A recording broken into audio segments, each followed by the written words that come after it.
निमगावामध्ये 50 ते 60 घरांमध्ये पाणी शिरलंय। निमगावातील शिंदे कुटुंबियांच्या घरामध्ये अशीच स्थिती आहे। गॅस सिलेंडर, फ्रीज आणि भांड्यांसह घरातील साहित्य हे पाण्यामध्ये तरंगतंय आणि हेच पाहून वयोवृद्ध दाम्पत्याच्या डोळ्यातून देखील अश्रूंच्या धारा वाहू लागल्या आहेत।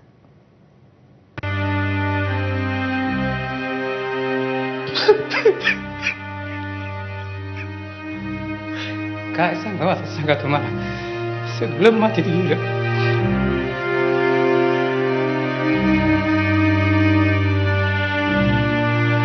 परिस्थिती आमचे सगळं भिजलं, आम्ही अंगाच्या पांघरुणाशी निघलो, आमचं फार वाटोळं झालं।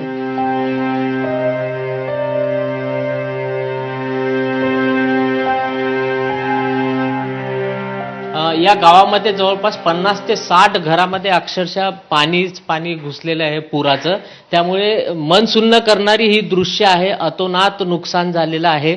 अक्षरशः डोळ्यात पाणी येईल इतकं विदारक चित्र म्हणजे हे आपल्या डोळ्यासमोर म्हणजे पाहावं सुद्धा वाटत नाही, इतकं विदारक। आपल्यासोबत हे दाम्पत्य आहे, आपण त्यांना विचारूया। आपण या दृश्यामध्ये बघा, हा त्यांचा हॉल, पूर्ण फर्निचर, टीव्ही, फ्रीज आणि हे त्यांचं किचन आहे। किचनमध्ये संपूर्ण फ्रीज, जेवढं साहित्य, जे किराणा होता तो सुद्धा, भाजीपाला, तो सगळं अक्षरशः पूर्ण भिजलेला आहे।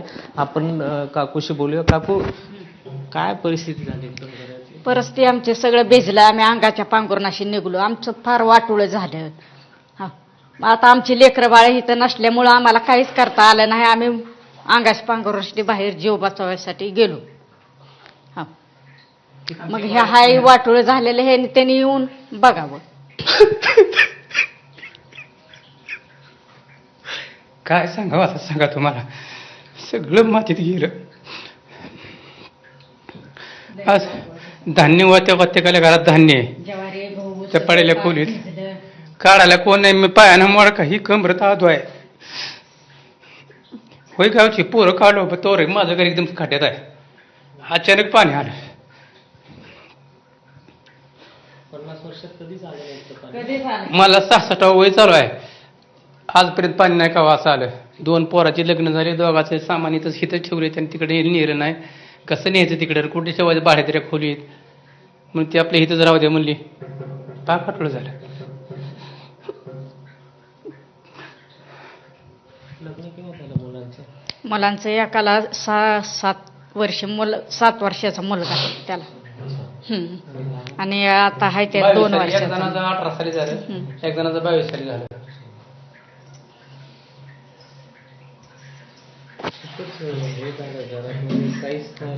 काहीच नाही राहिलं, खायची प्यायची काय तुम्ही बघता की काय राहिलंय का? 2 दिवस 2 दिवस आम्ही तळ्यावर राहिलोय, तिथं आमचे जे पाहुणे आहेत तिथं। आता आले की एकदम दिसतं तुम्हाला चित्र, पाणी पोटात आग पडायला लागली बघून, काय करायचं। अनेक घरं आहे या गावामध्ये जे पावसामुळे झालेलं आहे, परंतु या दाम्पत्याचं सर्वात जास्त नुकसान एबीपी माझा